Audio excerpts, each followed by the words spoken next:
The Open Therapy Institute is addressing bias in mental health care. Go to our website, opentherapyinstitute.org. We have CE credit workshops about overlooked issues in the field. You can go to our workshop page and register now and become a member. And for those looking for a therapist, we match people with someone who's highly skilled and truly open. Just contact us through the contact page on the website or email us at info@opentherapyinstitute.org. Hi, I'm Leslie Elliott Boyce, and I'm speaking with Dr. Andrew Hartz of the Open Therapy Institute. And Andrew, we had a really great conversation just before the holidays about DEI. And you said in very strong language, I really just loved that you're calling this out. You have you've written an article where you've outlined some of the main problems with DEI trainings and culture and ideology. And I love the way you're kind of breaking it down for us. You called it out, social justice is a hate movement. DEI is aggressive and immoral and hateful and destructive. And I love that you're just coming right out, you know, speaking really plainly about this. Last time we talked about the first two sort of bullet points in your analysis of what this is. And it was the all or nothing framing, as well as the aggression that's inherent in this DEI. Yeah. You spoke about virtue signaling and why that's a misnomer and a number of other issues. And I wanted to hear more so we could go into kind of a part two and get into some of the details a little bit more. Yes. Let's just let's talk I think there were some things from our last conversation that weren't fully unpacked, and I just want to kind of like hit a couple of those at the start. I mean, the first thing, and one of the reasons why I think these conversations are really important is my psychoanalytic senses really are very activated by our national conversations about race and other identity politics issues. I see a lot of the red herrings that you see in therapy that imply defense mechanisms, really dysfunctional, distorted thinking patterns. Like you see a lot of these things that really trigger something's off here, and there's something dynamic happening that's keeping people from being um, mature and more accurate and well regulated in these conversations. And one of the biggest red herrings that our conversation on these topics is dysfunctional is the fact that it's considered a third rail to talk directly about anti-white aggression. The idea that we are afraid to talk about that as something that would be wrong and warrant attention, that is a big signal that the conversation is really, really dysfunctional. Like, what moral basis can it be that racial aggression directed at a group is a forbidden topic? Doesn't make sense. And so the idea that we're not capable of talking about it without things going totally haywire is an indicator that the conversation is really, really distorted in a severe way. And people are really um, not thinking clearly about these issues. And I think there's reasons to think that there's fairly severe defense mechanisms at play. The most obvious one is what we talked about, the all or nothing thinking, that's splitting. Mhm. And that really is I think the most dominant defense mechanism that's active when we talk about race and other identity politics issues. The implicit rules of discourse are that there are certain groups that you can attack viciously. You can call them sinful, toxic, immoral, privileged oppressors who are need to be dismantled. You can say very aggressive things towards certain demographic groups, but you can't compliment or defend them. You can't express empathy towards them or concern for them. You can't confront hatred or bias against them, and you can't talk about strengths against that they have, positive cultural trends or dynamics in their history or culture. You can't talk about that. So there's this certain groups are these all bad categories that can be insulted but not defended or complimented. And other groups are these all good categories that have to be praised and celebrated, but you can't talk about any negative trends or dynamics in their culture unless you attribute it entirely to white people or entirely to men. And so that it's not just that they only say good things about one group and only say bad things about the other. It's that anything that deviates from that is intolerable and it gets repressed. So if somebody were to say something positive, a positive trend or dynamic about white people, or talk about anti-white aggression as a legitimate issue, that would that would be emotionally intolerable. It would literally sound immoral, false, unreasonable, unacceptable to them, and they would have to find a way to reject it. They have to reject all of that information from consciousness. So anything positive about the disfavored groups or negative about the favored groups is totally rejected. Okay. Now, another way of putting it is all that information is repressed. Okay, so we can really think about this dynamically as there's all of this repressed content. Mm. And this is stuff that is emotions, but it's also thoughts, questions, observations, self-states, desires, lot memories. It's anything that doesn't fit in that framework gets repressed and it's intolerable. Now, what that means is that when we start to overcome this defensive splitting and start to talk about groups in a more balanced way, the just to the floodgates open, and there's an enormous amount of repressed thoughts, feelings, and experiences, memories, perceptions, all that stuff floods, Mm. and it can be very psychologically destabilizing. It's very hard to process it, reflect on it, make sense of it, and integrate it into a balanced and coherent worldview. That's one of the reasons why it's so threatening and why it's so difficult for people to tolerate. And people really very clearly have like meltdowns when they encounter this information. That, hey, guess what? There's positive and negative trends in every group, and here's what that looks like. They can't tolerate that basic reality, that obvious reality. Mm. Okay. And so they break down. And I'm talking tears, fighting, like total breakdown. Um, Now, because this really severe defense mechanism is so active, it feeds into um, other defense mechanisms that kind of work in conjunction with it. And I think the one that we talked about that I just wanted to touch on a little bit more is reaction formation. Mhm. Now, reaction formation is when you take a feeling and you turn it into the opposite. And I think we gave a couple of examples, but just to refresh people's memory, a classic is you imagine like a woman has a crush on a guy, he's unavailable for some reason, so she hates the guy. She hates him.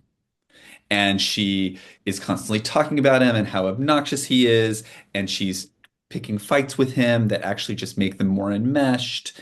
And it's that kind of that's an example of reaction formation. Another very famous one is like the anti-gay crusader who is obsessed with gay pornography and how disgusting it is and has like repressed homosexual desires. That's another example.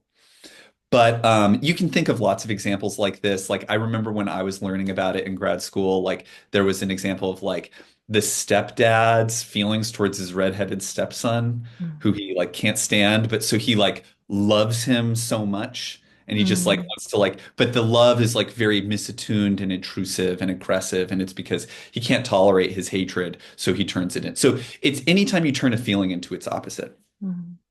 And what you see here is our discourse about identity politics issues is so severely distorted into this all or nothing framing that there's lots of intolerable thoughts and feelings, and they end up getting turned into their opposite in a weird way. So there are a couple telltale signs that reaction formation is at play. In those examples, the woman with a crush, the stepson, the gay, anti-gay crusader or whatever. There's a couple telltale signs. One of them is It's weird. Hmm. It doesn't really fit. Okay. Another is it's counterproductive. Okay. It accomplishes the opposite of the stated goal. Okay. And the third is you can kind of, it has overtones of the true feeling underneath it. So Mm. you can kind of detect it. And you see all of this stuff with race. The white people who are they hate white people so much and they think black people are so great.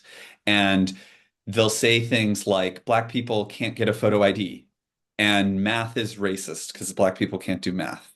And like just the most racist shit you can possibly imagine. That's like no, it's Hitlerian racism. Like it's the most demeaning stuff to black people. And this is what the most anti-white pro-black people, and they say things that are so incredibly condescending, like theft, having theft be a crime is racist because black people can't not steal. Or it's unbelievable how it's like the most racist stuff you've ever heard. And it has a weird tone to it. It's odd, it's bizarre, frankly, a lot of it. It's kind of people struggle to explain what's even animating these people because their motives are weird, their tone is weird. You can tell there's something odd about these people and how they're thinking about these issues, and it's very distorted. And then you can also see how what they do is so immensely counterproductive. It turns people away from multiculturalism. It turns people away from fighting racism. It pushes people into the alt-right. It pushes people towards white supremacy. It sabotages black communities by let's get all the cops out of black neighborhoods. It's like stuff that's just like, are you trying to destroy these communities? That's what it does do. Like Mhm. it is. So it's like it has all the hallmarks of reaction formation. And that's just one example. I think there's lots of defense mechanisms that end up getting activated when there are thoughts and feelings that are intolerable for people.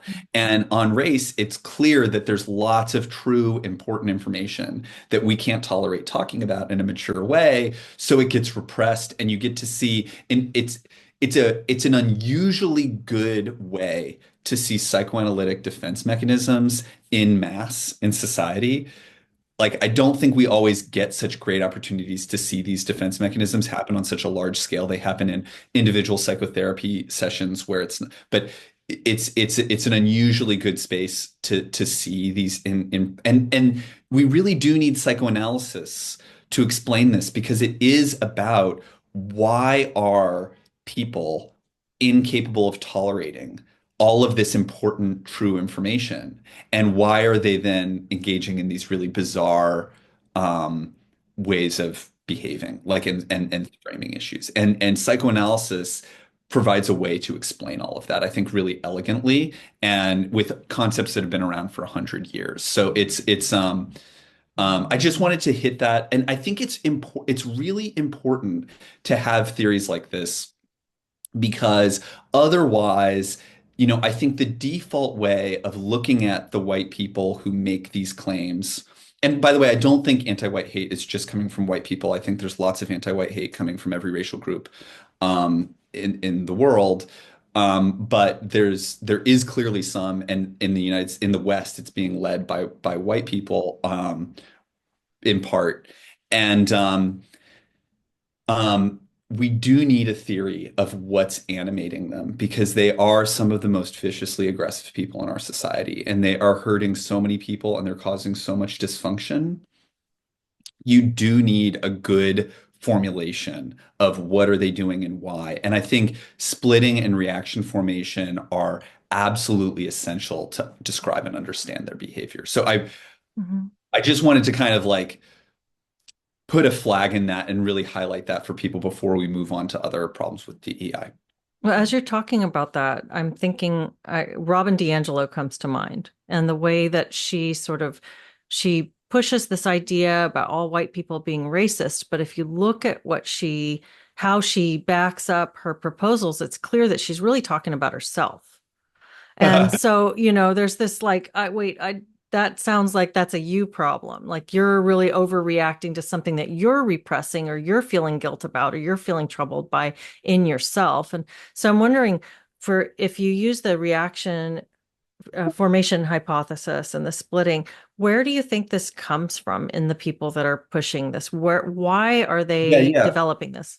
Yeah, I want to be careful for me, and you don't Mm, have to feel, but I cannot diagnose a public figure, and I want to be yeah. really not to do that personally. It's fine to share your observations about that. I think this is a broad cultural trend, and I Hmm. think that we could do studies to gather data on this at some point. I Yeah. hope we actually do. Well, the reason I But brought up that it's particular important. name Yeah.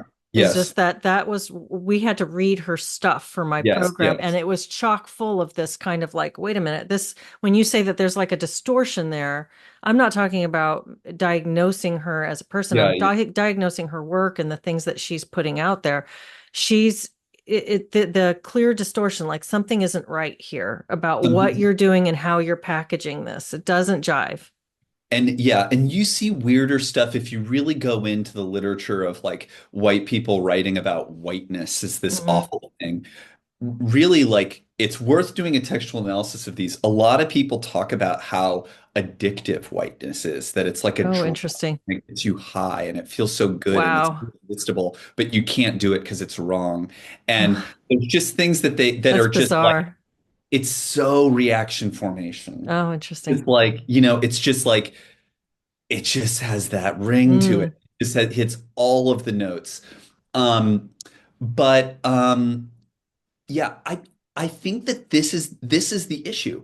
Splitting, we've mhm, broadly adopted. I think we've slid it in for complex reasons. We've slipped into cultural norms where you have to only say bad things about certain demographic categories and only good things about others. And when you're put in that situation, it it really pushes people into reaction formation. If you mm, can't have an accurate, healthy, positive view of yourself and of the world, you're going to develop these really dysfunctional patterns, and reaction formation is one. mhm, And so I think it's ironic because it's like the fact that we can't say anything positive about white people, that we can't address anti-white hate, that actually sets the framework for reaction formation to be necessary for them. mm, And I think, ironically, if they could have a healthier, more balanced view of themselves, there wouldn't be the need for these kinds of bizarre, primitive distortions mm, that I think they really engage in. So I think it's secondary to the splitting. I think the splitting pushes and there's other defense mechanisms at play too. Like there can be paranoia, like white people are portrayed as this kind of omnipotent, malignant other that somehow engineers every problem in the world. There's a lot of really distorted thinking that's out there. mhm, And I don't want to say everybody who supports social justice has exactly this paradigm in any like splitting is very culturally normative. It's very rare to encounter somebody who would say something positive about white people, like a positive trend or dynamic about white people. Like that is very unacceptable in our culture. And it's actually unacceptable to even say that racial hatred of white people is wrong. mm, That's like, which is outrageous, which is a really indication of just how severe the splitting is. mm, But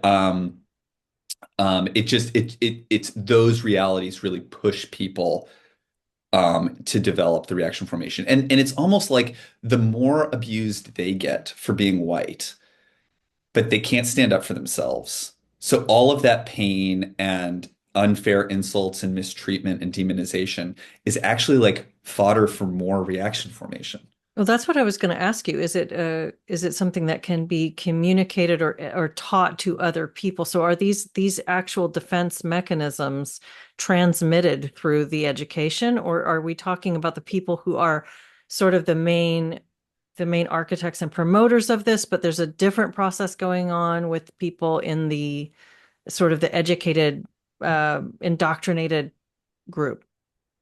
I think that the trainings, the DEI trainings really do foster these Hmm. processes. Hmm. Obviously not everybody who completes the training develops these patterns, but I think that they really do a lot to Hmm. cultivate them. Okay. Um, and we, and I think that if we can get to a culture where we're able, like, I see this, even think about historical trends where it's like, if you're talking about like the colonial period of the United States and like how the Native Americans have to be these like pure, innocent, honorable people who are living in one in nature peacefully and are simply trying to protect their way of life from the really malicious, evil white people who are killing them deliberately and rejecting every prospect of peace. Like there are so many things. Like our history is really distorted Hmm. because we can't accurately describe what happened. Our current politics are distorted because we can't talk about what's actually happening. There's so many ways that this is really dominant. And I think until we can get to a place where we can talk about issues in a real way, positive and negative in every group, trends and dynamics in every group. We have to get comfortable actually saying that stuff and talking through it in a balanced, accurate way. Until we're there, I think it's going to be ripe for every manner of defense mechanism to be triggered by this process. Well, how do you think we'll know when we're there at the point where we can talk about it? Because is this sort of a pendulum swing from a place where we did have more racism going towards minorities, and now the pendulum has just swung so that we're refocusing what you talked about, the idea of justice as vengeance. So are we Yeah. in this vengeful swing, and do you anticipate that we'll settle down into a place where we can actually have more robust and nuanced conversations about these things in an educational setting? If we can do it through dialogue, it can the swings don't have to be as drastic. Mhm. If we can't talk about it, it's going to be ripe for enactments Mhm. that where the swings can actually intensify.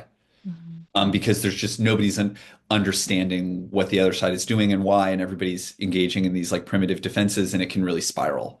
So if we can do it through dialogue, there's the ability to slow it down.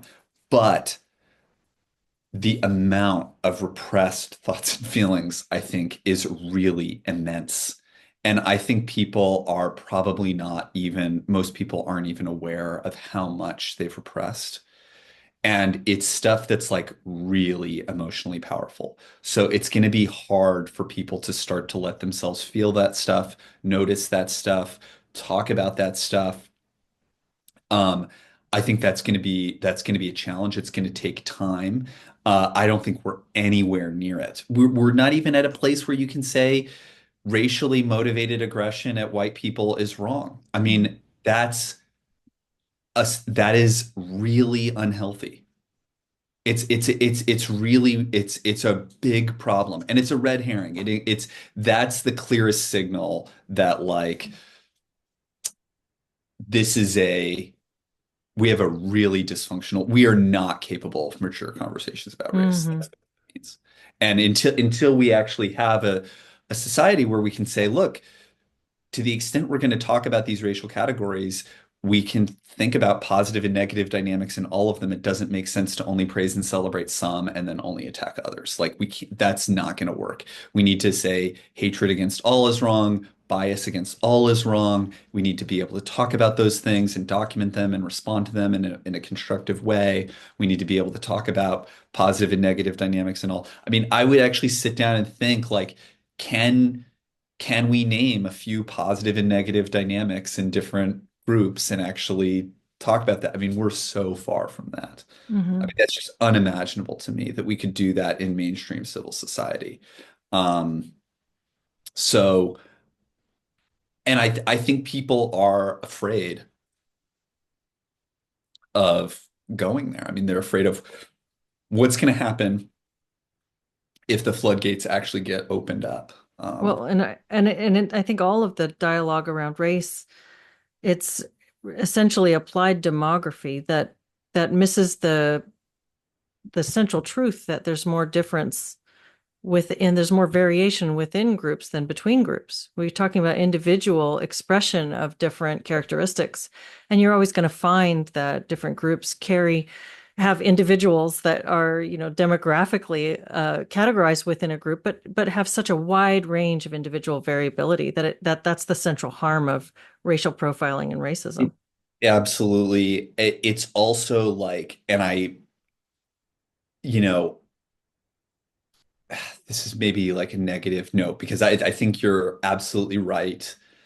Um, it's so hard for me to see um, groups focused on racial activism for all the different groups that exist just deciding to fold and go away. Mm, And mm, the different studies departments and the different nonprofits and advocacy groups, and it's billions and billions of dollars, and it's millions of people, and it's not going away. I think we really had it.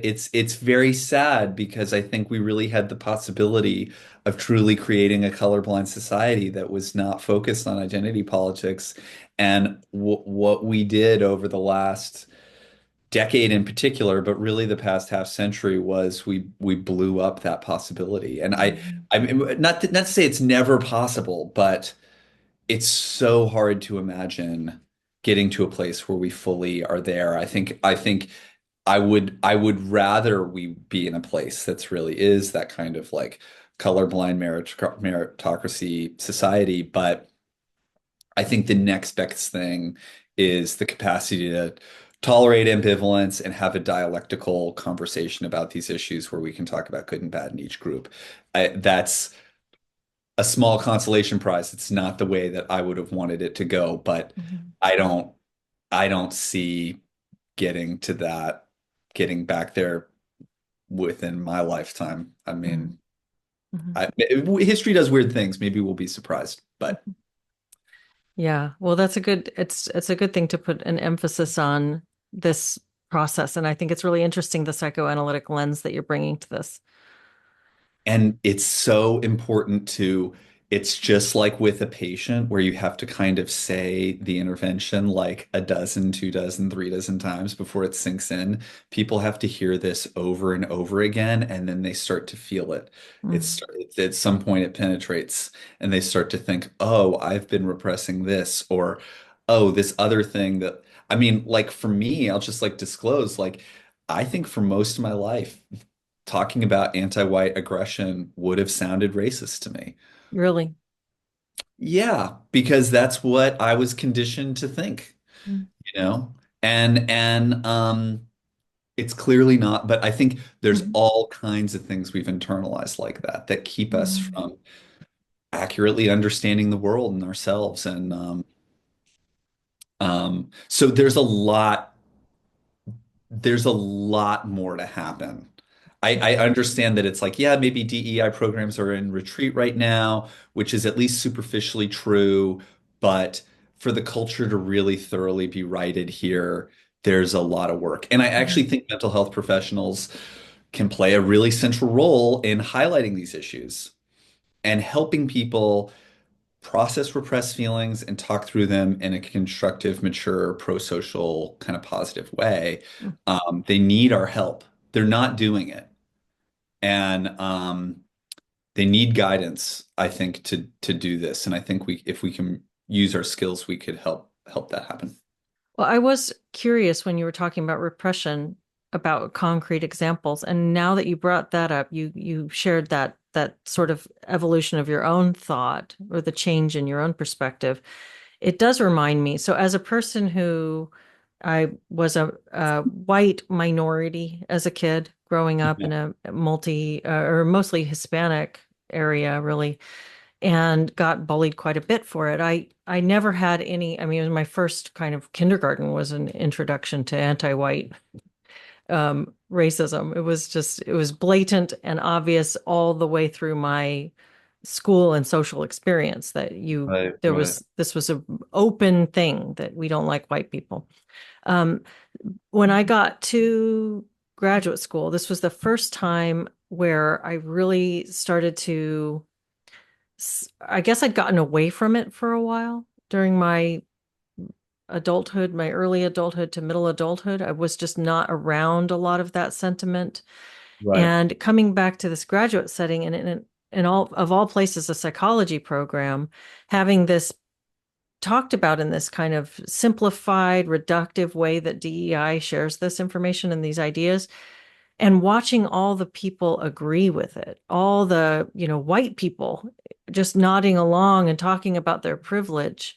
This was really shocking to me. And so there is, I guess I'm, as you're sharing that, I'm thinking, yeah, there's a cohort of adult white Americans who are repressing a lot of this Yes. feeling of nuance. They're not allowing themselves to experience the discomfort that this must bring to, I'm in this category. And so is my mother and my father and my son and my daughter. I mean, I'm putting us all down when I Yes. use this kind of language to talk about privilege and dismiss my own worth.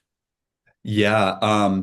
And like this is also really relevant in thinking about the Mhm. censorship conversation, because censorship cultures don't just lead to self-censorship, they lead to repression.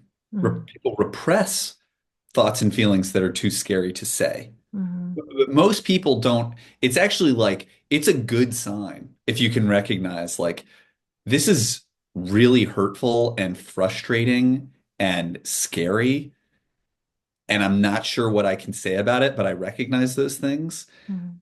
That's a sign of maturity. A lot of those people don't have the psychological maturity to even be there. They're just repressing all of that because it's too scary for them to even think about Mhm. noticing that. And I think there's probably more repression than self-censorship. Mhm. Like, by the time you're at self-censorship, you're actually like, that's pretty good. That's an achievement, really. Because Like, at least you're not lying to yourself. you're not, yeah, it's not even, it's happening at an unconscious, they're not, you're not aware when you're engaging in defense mechanisms. You're Uh-huh. just repressing information that's Yeah. too scary. Like, but it's like, of course, that's ripe for repression. They're thoughts and feelings that can get you fired for saying, Yeah.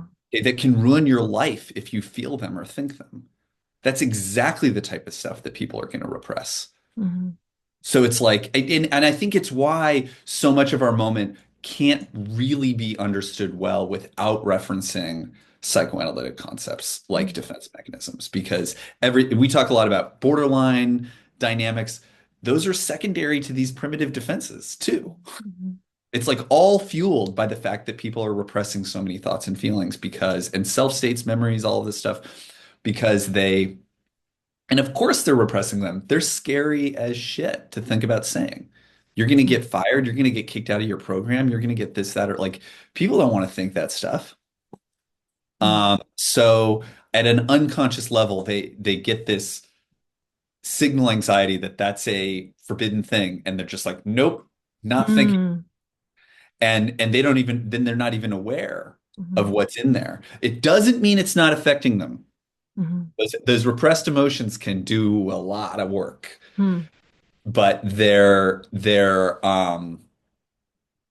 not conscious. Um, There was but I'll just to give an example, and I wonder what you would think about this. There was a woman in my program. She was a really lovely person. Just I liked her a lot. I thought she was really intelligent and kind and just a nice person. She had a good relationship with her husband and she loved her little boy. She had a little son, and they're all Caucasian white people. And she would openly disparage cishet white men. That was a phrase that I heard from her. She was the first person I ever heard say that. And she would just say it to put people down. It was like, oh, the cishet white men. And I would think, well, but you're married to a white man and you have a white little boy. Like how is this working in your mind that this is the most demonized group for you, the group that is the oh worst, yeah. and yet these are the closest people to you in your world? Well, and um, my experience is that, Mhm. like, I mispronouncing, like, the same people who would get so upset about you mispronouncing their name they have a name from a language you've never heard of and Mhm. you mispronounce it and that's racist and they'll go ballistic. And those same people will just say up front, I think white people are total shit. Mhm. And with no shame and no apology, and feel like actually feel proud of themselves and feel like they're the voice of justice and enlightenment and heroism for saying such repulsively hateful and ignorant things. So they often go hand in hand. It's yeah, it's really shocking. And it's why like just think like we can use our common sense. Like, how would you feel as the husband of a woman who said that about you? You'd probably feel like degraded, humiliated, angry, worthless, bitter, like all those things. Well, can't tolerate that, so they get repressed and then they get turned into I love you or something. Mhm. And it's like it's really it ends up being very twisted, very, very twisted. But it's why people really need to have the ability to have a positive but constructive view of themselves and the ability to talk. Like you have to have that, or you Mhm. actually set yourself up for those experiences. That's what I was wondering. I was wondering what are the vulnerabilities that make people more susceptible to these kinds of thought patterns? Is it about something in early childhood? Is it about an identity formation process? What is it that would leave someone more either make somebody more resilient or leave someone more vulnerable? Well, I'm actually, as we're talking about this, I'm thinking one other, I'll say this first, is like another defense mechanism here that's like obviously very active is moralization. Okay. And the way that like really extreme but like off kilter moralizing is a way of repressing your own thoughts and feelings. Mhm. You know, there's a lot of weird dynamics here. And I think people are clearly struggling to understand what's animating these people. And they have an Mhm. outsized cultural influence. They run institutions Mhm. like universities that are super important. And so there's a real need to have an understanding of it.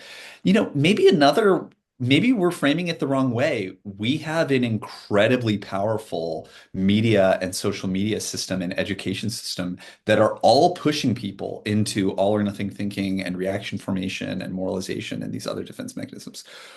The people who are unique are the people who seem to be not falling into that and having the ability to say, I don't deserve this. And this Mhm. is distorted. It takes a lot of like trust of your own conscience, of your own insights of it takes a lot of to be able to recognize these problems as being wrong and say that they're wrong and speak up about them in a constructive way.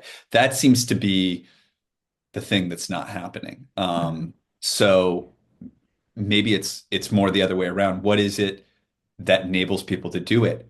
One thing that probably is important is having had the experience of talking with other people about these issues, Mhm. a place that was safe.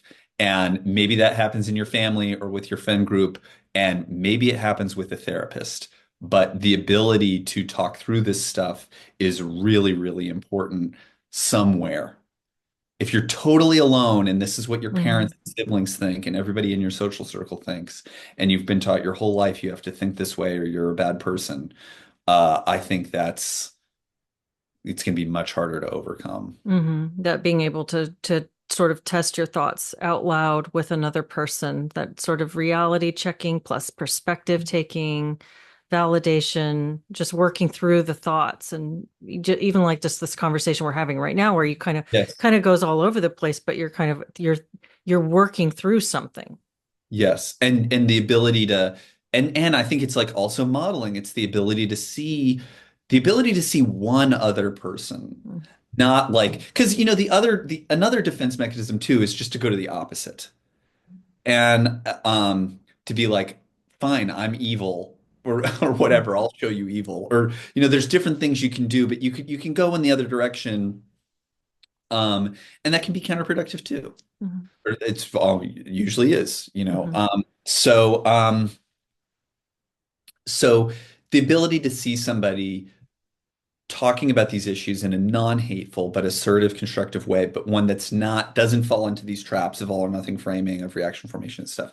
That can be really powerful. I think people need modeling, they need spaces to talk through these things, they need supports. It's a lot to overcome the immensity of the indoctrination. I mean, like your entire education system through your graduate degree and all the media and movies and TV shows and ads, and it's just everywhere. It takes a lot of um I don't know what it is, like independence or something to be able to. Mhm. Probably one thing that helped me, and I don't know if you're this way, but like I'm a little bit oppositional. Mhm. So like I kind of like people tell me go left, I'm like, why? I'm going this other way, or whatever. So I think that helps because I'll kind of like always test what I'm told that I have to believe. Mhm. Um, but there's other little personality quirks that might help people get out of this. But Mhm. um, that this is a clinical problem. Like this is a psychoanalytic clinical problem. It's what do you do in a society where these really severe defense mechanisms are culturally dominant? Mhm. How do we treat society to get out of this so that we can have a more realistic conversation? That's the question.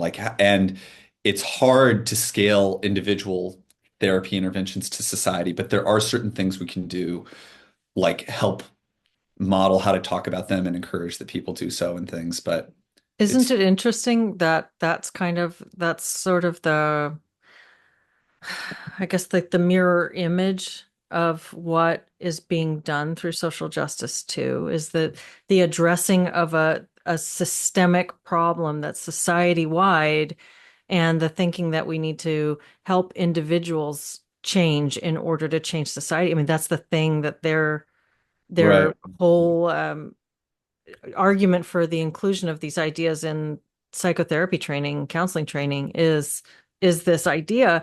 And yet when we talk about it, we end up kind of coming back to that same framework. It's so interesting. It feels like almost like you're being forced into this paradigm. Um, yeah, I mean, it's like I think there's a real risk that people end up becoming exactly what they're supposedly against. I think you see that a lot in individuals. Like just as like an anecdotally, like somebody who's really narcissistic, they really are trying to like be get praise and admiration everywhere. They can really end up setting themselves up to be humiliated a lot. Mhm. Narcissists are often more likely to get humiliated, Mhm. and it's like there's something about they're trying so hard to be admired and they end up getting shamed. And you see that with lots of other things. Somebody who's like very afraid of abandonment can end up pushing people away. And it's a psychotherapy. It happens enough. You see it enough that you end up doing exactly recreating the exact thing you're trying to avoid. Mhm. And I think it's especially likely to happen when like these really extreme defense mechanisms are at play. So much of what they do is the opposite of what the Mhm. stated goal. Like there's so much reaction formation. And so I think that's It part. reminds me of the story about splitting that you gave when you were in an inpatient unit and you're watching as this sort of would ripple out, this Yeah. sort of process, almost having a on a pattern level, a contagion. Splitting definitely does have this, and we deal with this at the Open Therapy Institute in a really real way because it's like, how do we start to address the problem of bias Hmm. in mental health? Because there's, on the one hand, like to say these are all the things that you're getting wrong and you're awful, and to like take that, it's like there's a real easy way that you can just become a mirror image of the activists and lock horns, and they say you're right wing, and you say, oh, well, you're left wing, and you know, the pull to do that is very strong. Hmm. Hmm. And so there's another way of trying to deal with it, which is to say, we're going to be totally unideological and totally neutral. And but that doesn't end up working most of the time because then you can't really address the problems. Like if you actually address the issues, all of a sudden you're in it. You know, you Mhm. can't kind of stay above the fray and avoid controversy and just say, let's all be neutral. You'll either be ignored or you'll be attacked as racist anyway, but you can't Mhm. really address problems. So it's very hard to walk the line between those two things and to say, I'm not going to like get in this unproductive fight with you that goes nowhere, but I am going to like try to constructively talk about problems. And this is exactly the type of thing that we deal with patients who split. Mhm. You know, it's like you don't want to fight with them, but you can't just be nice and hope that the symptoms go away. You have to actually like talk about them and confront them in an assertive way. Um, and it's really hard to avoid getting pulled to one side or the other. Mhm. Mhm. Yeah, that makes a lot of sense. Well, this is a great elaboration on some of the ideas that you were talking about last time we talked, and taking it a few steps further. And perhaps we would you like to save uh, Yeah. some Well, bullet points for another I think discussion, or go longer? no, I think I can do them pretty quickly, Okay, okay, actually. yeah. I'll just kind of highlight them. They, excuse me, they do. I think a lot of these are things that we've hit on before, but this is these are six things. There's so many problems with these Mhm. trainings as they're most commonly talked about, and these six are just one. I mean, Lee Jussum and Pamela Paresky and some other researchers just had a study showing that DEI trainings increase hostile attribution bias. You Mhm. know, where people in the demonized groups are more likely to be perceived as hostile when they aren't, and it can Mhm. aggression towards them. Mhm. There's more and more stuff like this as we really start unpacking exactly how dysfunctional they are. I think this first six or seven things are really just the start of what's out there. But I'll just do these really quick. I mean, I think these are things that probably a lot of the audience has thought about. But like Mhm. one, obviously, they suppress dialogue. A key issue here is that when anything that's racist or sexist is forbidden from being talked about, it people don't know what those words mean. Mhm. Mhm. So you're left guessing, and it just, why risk it if you're going to get fired for saying something or, face these severe consequences if you break these rules. So just the speech codes and the implicit speech codes really suppress dialogue. If they want to have dialogue in DEI trainings, they actively have to cultivate it by fostering dialectical thinking and modeling that and showing that you don't have to agree with every tenant and inviting disagreement. Of course, they never do that. At least I've never been to one that did that. Another really obvious one is stereotyping, just really overgeneralizing about groups. White people never experience racism. Everyone in every other group does. This is what men are like. This is what women are like. There's so many crude overgeneralizations that for people positively or negatively stereotyped, it can feel like you're boxed into being a victim or an oppressor or this or that. And I think it can be unpleasant for people in both groups. Um, a third issue is this is one that I mentioned in the article, but it's safetyism, and it's this sense that people are overly fragile, that like if you come from you know an area of Southeast Asia where they speak an obscure language, and you come to the West and people mispronounce your names, that's trauma. Mhm. Mhm. It's like it's just this and then and innocuous stuff is framed as overly traumatic and hellish and problematizing everything. It actually sensitizes people to these problems more than it protects them. And Mhm. it obviously triggers things like hostile attribution bias and aggression and things like that. And the last one, I just, which maybe we could talk about more in another issue, but it's this idea, it's the idea of an external locus of control, which is just excuse me, it's just that the outcomes for you are not in your control. Mm, That how you're affected and what happens in your life is in the it's run by this system that produces the outputs. It's a racist system that engineers these outputs, and individuals don't have control over their own behavior. When that gets internalized, people are likely to feel hopeless, powerless, depressed, anxious, angry, paranoid. And it actually that is something that harms people's outcomes, is that they assume that nothing they do matters, and they can actually become more antisocial, more aggressive, more counterproductive, more self-sabotaging. It's really demoralizing for mm, people of every group. mhm, So just to highlight, like, I think the point of those, like, suppressing dialogue, stereotyping, external locus of control, safetyism, just to hit on the idea that there are lots of really dysfunctional dynamics that we have a really strong reason to think increase mental illness, increase emotional distress, increase interpersonal conflict, increase negative, counterproductive, and dysfunctional behaviors.